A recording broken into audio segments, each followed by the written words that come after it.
Well, hello everyone and welcome back to another NRG on the Wii U. And here we are with Shovel Knight 2015 Yacht Club Games, as it says proudly at the bottom there. This was another Kickstarter game, as it were.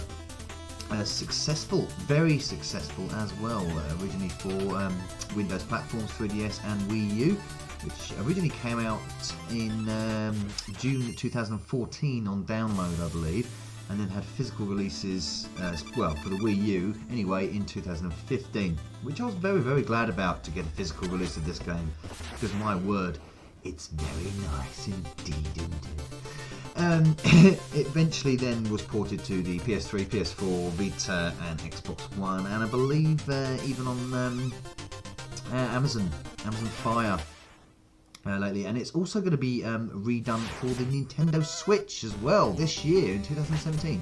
So a proper success story, all based around, well, as you can see, very NES style-y. Obviously far more advanced than what the NES can do, but it has that kind of 8-bit style that the NES was very famous for. Much better colour palette, of course, but it takes the cue from the 8-bit era. I mean, it's actually got more of a Master System colour palette, really, when you look at it. Moves so fluid and so crisp, it's so good. The flick screen scrolling, that's something that's I'm very familiar with. Being an Amstrad fan, I'm so used to this flick screen scrolling kind of style. Boink! Oh, look at that! Oh, that was class, wasn't it? So it's not actually full scrolling, multi-directional scrolling, it's just got the flick screen scrolling, which I kind of like. It suits the game. I think they've deliberately gone with that as well, of course, to give it that kind of old school feel. It works well with the game.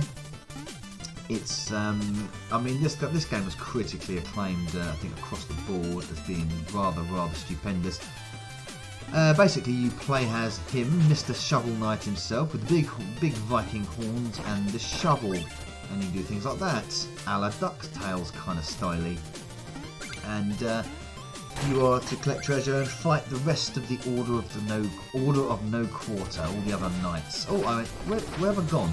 Oh, fuck me, I'm there. I think that was, it might have been something to do with my capture. My capture might be interrupting there with the game, I'm not sure, because that's never happened before. We'll flick the skulls at this dude. There you go. I love the comedy here, humour in this game, it's really funny. It's so old school humour, old school things like that, you know, the way the wolves bash around the secret areas, sort of emerge themselves, it's so cool. So yeah, it's basically a platformer, exploration platformer. The main quest is to get through the levels and find the boss knights and beat them, and there you go. But you've also got side quests, collect treasure, collect relics, you've got additional weapons that you can get. What kind of things up here? Well, you got the like shooting fireball kind of things, projectiles, gloves that can punch through sort of harder blocks. These things here, there we go, music sheets which can unlock different soundtracks for the game, which is another little cool thing. When you go into the villages, when you see the world map as you're beginning, you select what level you want to go into. You can go into villages and speak to all the inhabitants of the village, and you'll find the bard in there with his music sheet. Is it a bard? Is it a musician? I don't know, you know what I mean. But that doesn't take away from the crux of the game. The crux of the game is, ouch, just got hit there, and that's another thing going on with my capture there. So when I get hit, the capture doesn't really pick up the fact that I'm flashing, because I am actually flashing there, but the capture doesn't seem to pick it up. There's a problem with looking at something on two screens when you're playing it. Oh, get this squishy little blobby thing. It looks like something from Secret of Mana, that. Oh, get lost, you sod, you blobby shit. Jumped on me. Blobby shit. Last time I used that phrase was watching an episode of Noel's House Party. Anyway, so there's a lot to this game. Apart from all the side quests, the collecting of the music, it's also extremely tricky in places. The kind of pixel-perfect platforming you would expect from the games of yesteryear, the Metroids, the Castlevanias, the Mega Mans, DuckTales, as aforementioned DuckTales, as I said before. Yeah, a real hark back to those days, and I love it. I really, really do. Wii U version is particularly good. I think it has exclusive co-op mode as well on the Wii U, and also you've got the ability to use the touchscreen to differentiate between your relics and special weapons and all that kind of stuff. There's all secret exits and secret passageways all the way through the levels like there. I said that wasn't the way to go, but I knew to go that way just to pick up that piece of music sheet there, and that replicates all the way through the game. So what else can I say? I mean, apart from looking absolutely spectacular, I mean, there's something I'm a real big fan of, is this style of creating a retro-looking game on a modern system. Because what they achieve is they achieve this really, really lovely look of it. It could potentially be a 8-bit game on an old system, but of course it runs and plays and it responds far, far superior. Way more superior than it ever would on an original system, for instance. I mean, Shovel Knight probably could be recreated, could be, say, I don't know, de-evolved onto an NES, but it wouldn't have the fluidity and the speed and the control, and it wouldn't have the, I mean, look at that amazing, lovely big boss there. Wouldn't have the responsiveness. Oh, he knocked me down the bloody hole, you shitty shit. Anyway, but I can go and get that back. That's another good thing. If you get killed, you've got infinite lives in this. Well, not infinite really, but you got quite a few lives.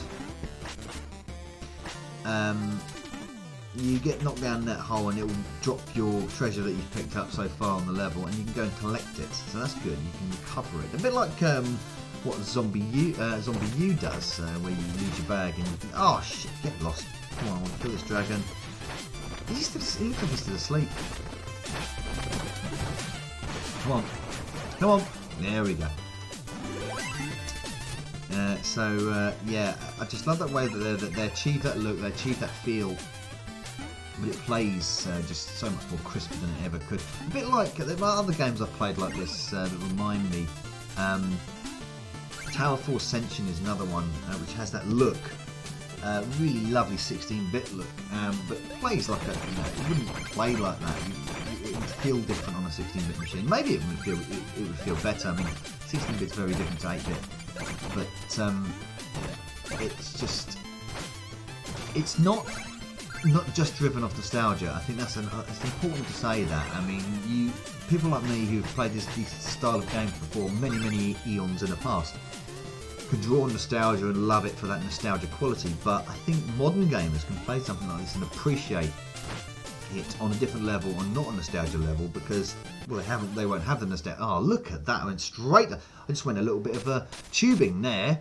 Just decided to the night to have a go on the slip slide water chute. There was skillful jumping there from the little dragon boys. So anyway, as I was saying, modern gamers can play this and appreciate it just basically for its level design, its skill, its sensitivity, its interactivity, its the fact that you get totally absorbed by it, challenging as well. Password system, of course, that's really harking back to the old days as well. A nice password system, I like that option.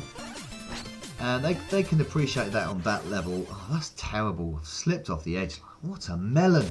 What am I doing? Without the nostalgia trip, as it were. So it ticks ticks that box as well as the nostalgia box. So good job, Yacht. Good job, Yacht. Well, good job anyway. Sean Velasco. I hope I said your name right there. Velasco. There you go. Sean. Thank you very much for Shovel Knight. Very good. And I believe there's possibly talk of a sequel as well to this. I mean, it must be very popular because it's coming out on Switch. So there you go. But it definitely draws cues from a lot of the famous games. Castlevania is certainly there. DuckTales, of course. Mario Brothers a little bit there as well, of course, with the sort of style of the plants and the backgrounds and that kind of thing. And the artwork, the art style is very it's quite a Japanesey look to the art style in the case of sort of ancient knights and all that kind of thing. So you're looking at games such as Area 88 maybe, that kind of art style. Dark Souls or something like that. Chrono Trigger maybe. Like I said, a bit of it earlier looked very, very Secret of Mana. So I think bits of Secret of Mana have crept in there as well. You take all these elements of these great games I've just mentioned, plug them in all into an original idea like this, little checkpoint there, and yeah, you get gold. Basically, you get a piece of solid sliced gold, and there we go. Here's the Mr. Black Knight, who's more red than black, is he? Oh, okay. Turn back, Shovel Knight. There's nothing here for you. Stand aside, Black Knight. I have no quarrel with you. I must return to the Tower of Fate. Nope, but all these guys want to stop you from getting to the Tower of Fate. To sort the Enchantress out, or whatever the bloody hell's going on. I don't know. There is a plot, trust me. The Order of the No Quarter, like I said before. Are we going to go? Come on, let's go. Steal thy shovel. Let's go! Yes. Oh, see, that's how I was saving them fireballs up. Ha ha ha ha ha. You didn't know I had them.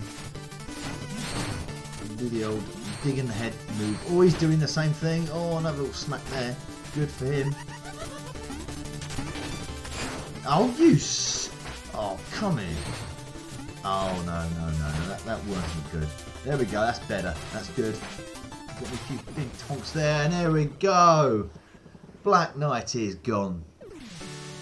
Wave your shovel in the air like you just don't care. Hey!